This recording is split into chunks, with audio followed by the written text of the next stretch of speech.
Saudações a vocês que me acompanham neste canal, sejam bem-vindos ao PL MMA 63, no qual trataremos da meditação número 16, capítulo ou entrada 16, do livro 6º da obra do Imperador Filósofo.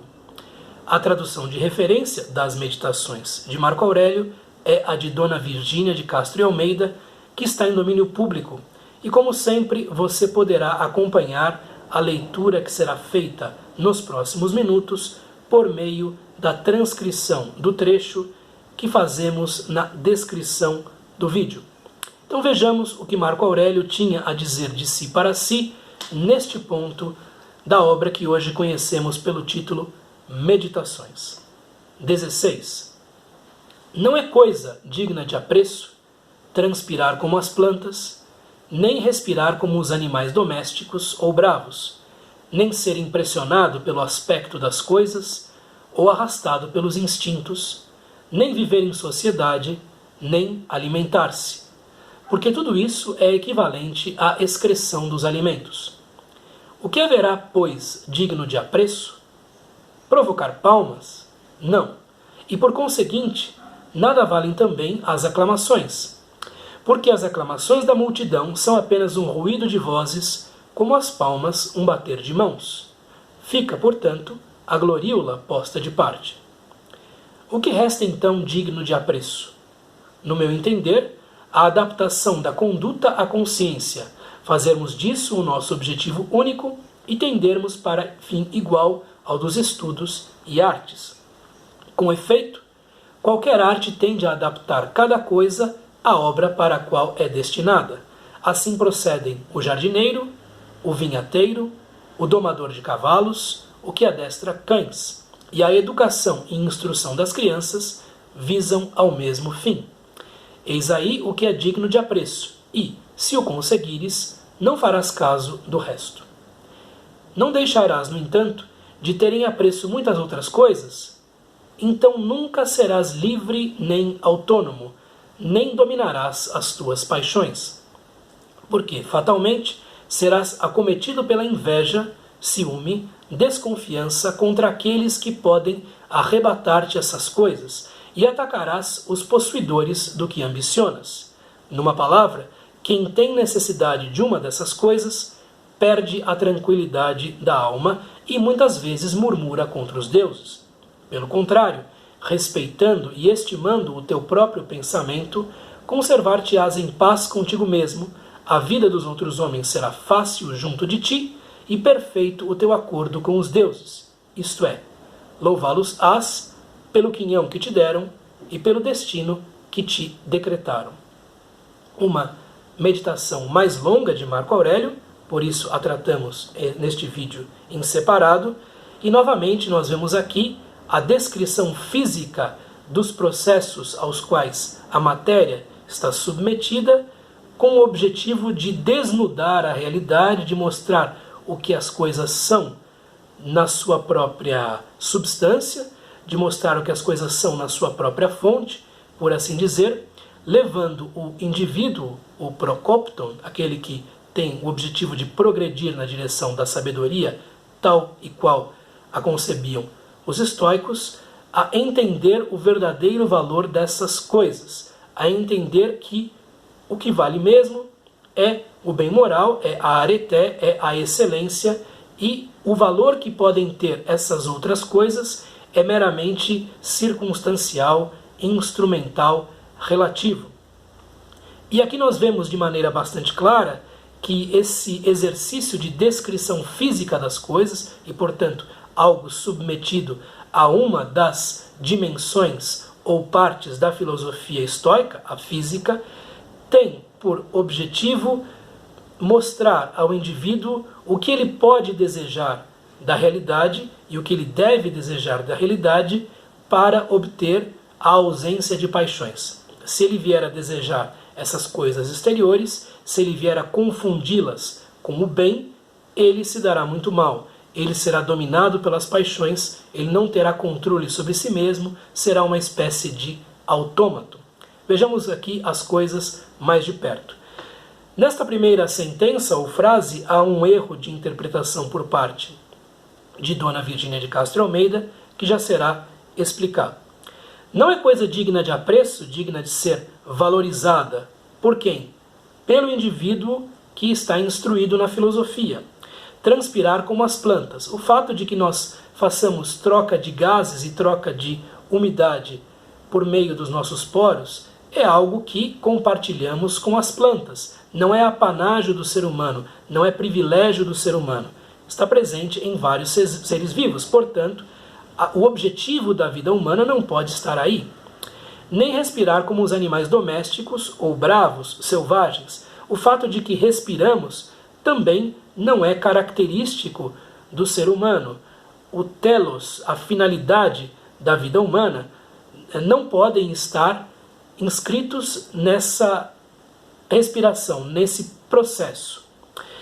Nem ser impressionado pelo aspecto das coisas. Aqui ele está falando das tais fantasia e das representações, das impressões, dos estímulos que atingem a nossa mente e que também estão presentes, por exemplo, nos animais. O fato de estarmos submetidos a esse bombardeio de fantasia e de estímulos, de representações, não nos caracteriza enquanto seres. Os animais também têm essa propriedade, essa característica.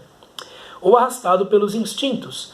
Arrastado pelos instintos, e o texto grego vai dizer como uma marionete, como um fantoche, algo assim. Nem viver em sociedade, o texto grego, a crer em outros tradutores, porque eu não tive tempo de me debruçar sobre ele. Nem viver em rebanhos, em bandos, né? Não é exatamente em sociedade, porque a sociabilidade é algo próprio do ser humano. Nem alimentar-se, o fato de que nos alimentamos é compartilhado com outras espécies e mesmo com todos os seres vivos. Então, o bem do ser humano não está em nenhum desses processos naturais. E aqui há um erro por parte de Dona Virgínia de Castro, porque ela vai dizer, resumindo tudo o que foi dito, o seguinte: porque tudo isso é equivalente à excreção dos alimentos. Não é tudo o que é equivalente à excreção dos alimentos. A liberação, enfim, das fezes, desculpem-me falar dessas coisas. O que é equivalente à liberação desses resíduos é a alimentação. Então é necessário perceber que a alimentação é um processo que começa com a ingestão de nutrientes e termina com a excreção, algo não muito agradável. E por que Marco Aurélio está falando disso, destas coisas desagradáveis?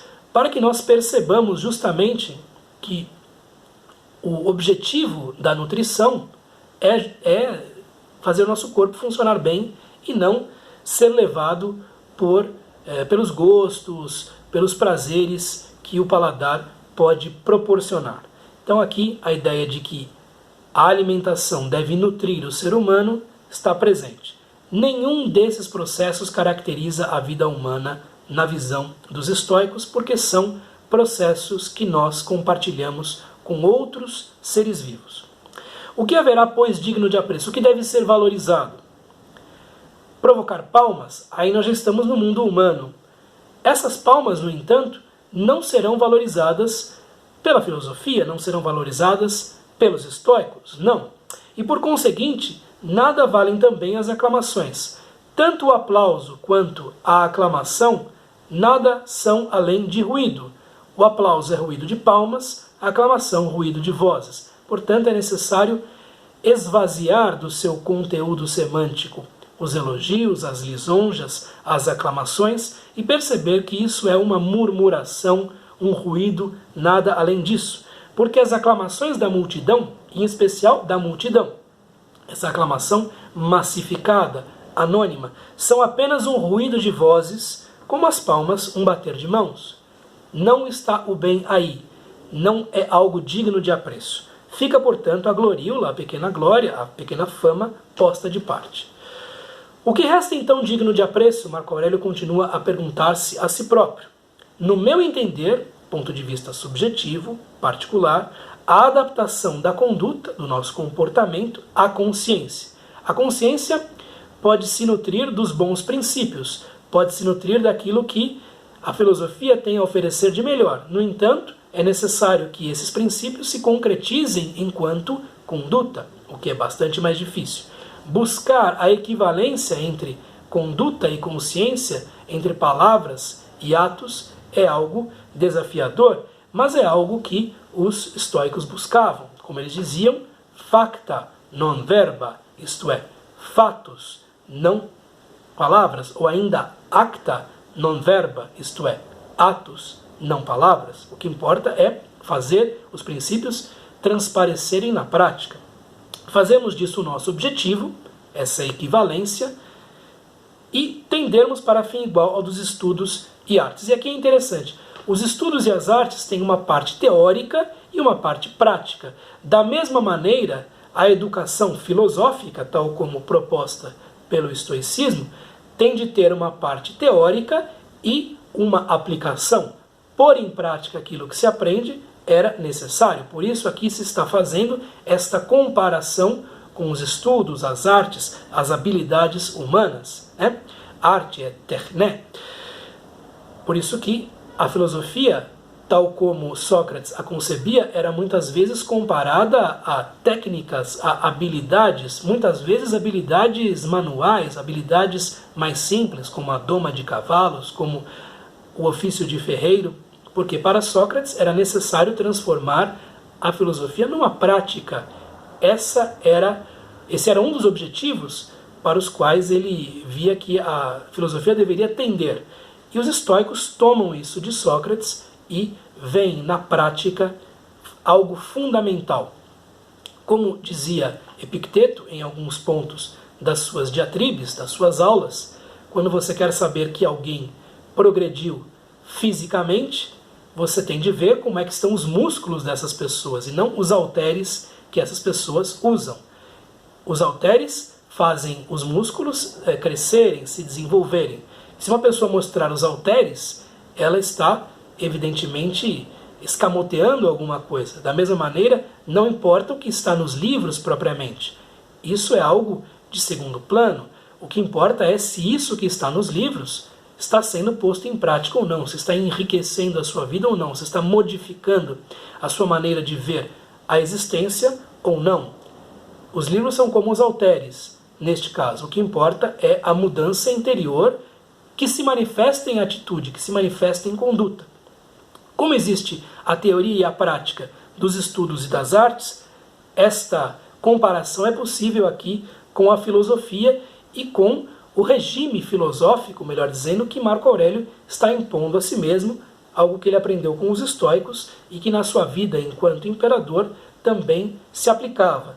Com efeito, qualquer arte tende a adaptar cada coisa à obra para a qual é destinada. As artes sabem qual é o seu destino. As artes têm algo de muito pragmático e é necessário que não se perca de vista também, em se tratando de filosofia, a finalidade a qual ela deve tender, a modificação do comportamento, da conduta. Assim procedem o jardineiro, o vinhateiro, aquele que tem vinhas, que cuida de vinhas. Em algumas traduções é um jardineiro, um encarregado de pomar que cuida de vinhas, o domador de cavalos, o que adestra cães. Portanto, aqui uma comparação da filosofia com atividades bastante práticas, bastante manuais, e que são vistas como bons exemplos para o filósofo, que não deve ser um tipo somente contemplativo, que discute coisas, enfim, elevadas, etéreas, vaporosas, mas alguém que põe em prática aquilo que julga ser o melhor. E a educação e a instrução das crianças visam ao mesmo fim. Também existe uma técnica que é posta em funcionamento quando se está educando um indivíduo pequeno, uma criança. Eis aí o que é digno de apreço, e se o conseguires, não farás caso do resto. Então, o que é digno de apreço é justamente a busca pela equivalência entre teoria e prática, entre preceitos e atos. Se isso for conseguido, tal como o conseguem fazer certos artesãos nos seus campos, estamos diante de algo que vale a pena viver. Estamos diante de algo digno de apreço. No entanto, há coisas que interferem nessa aplicação da filosofia. O quê? O apreço ao que é exterior. Não deixarás, no entanto, de ter em apreço muitas outras coisas? E essas outras coisas com as quais nos deparamos o tempo todo? A virtude é o único bem, diziam os estoicos, mas nós somos a todo momento bombardeados pela possibilidade de valoração das coisas exteriores. Quem valoriza essas coisas exteriores necessariamente sofrerá distúrbios, sofrerá perturbações, sofrerá as paixões. Por quê? Como nos ensina Epicteto, lá no início do seu manual, existem coisas que são encargos nossos, que dependem de nós, que estão sob nosso controle, e coisas que não são encargos nossos, que não dependem de nós e que não estão em nosso controle. E o mundo é constituído de tal maneira, a realidade foi concebida de tal sorte que, se você passa a almejar as coisas sobre as quais nós não temos controle, que não são encargos nossos, que não dependem de nós, você se debaterá com a fragilidade dessas coisas, você se debaterá com a perecibilidade dessas coisas, com o fato de que essas coisas não são estáveis, o fato de que essas coisas são impermanentes, de que essas coisas podem nos ser retiradas a qualquer momento, podem ser destruídas, podem se tornar outras coisas que nos acusam ou que vão contra nós e por aí vai. Então nunca serás livre. Se você vir valor no que é exterior, nunca a liberdade interior se instalará, nem autônomo, nem dominarás as tuas paixões. E como consequência, haverá a instalação das paixões dentro de você. Que paixões? Ira, ressentimento, tristeza, ciúmes, inveja, desconfiança e por aí vai. Porque fatalmente, necessariamente, por uma lei do destino, serás acometido pela inveja, pelo ciúme, pela desconfiança contra aqueles que podem arrebatar-te, retirar-te essas coisas. Se você passa a desejar o que é exterior, e essa coisa exterior é de posse de outrem, você passará a invejar essa pessoa, passará a ter maus sentimentos relativamente a ela. Fatalmente, por uma lei universal, por uma lei do destino. E atacarás os possuidores do que ambicionas, necessariamente. Você vai atacar justamente aqueles que têm o que você quer. Numa palavra, quem tem necessidade de uma dessas coisas perde a tranquilidade da alma.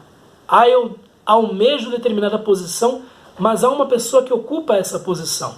Você desejará a destruição dessa pessoa.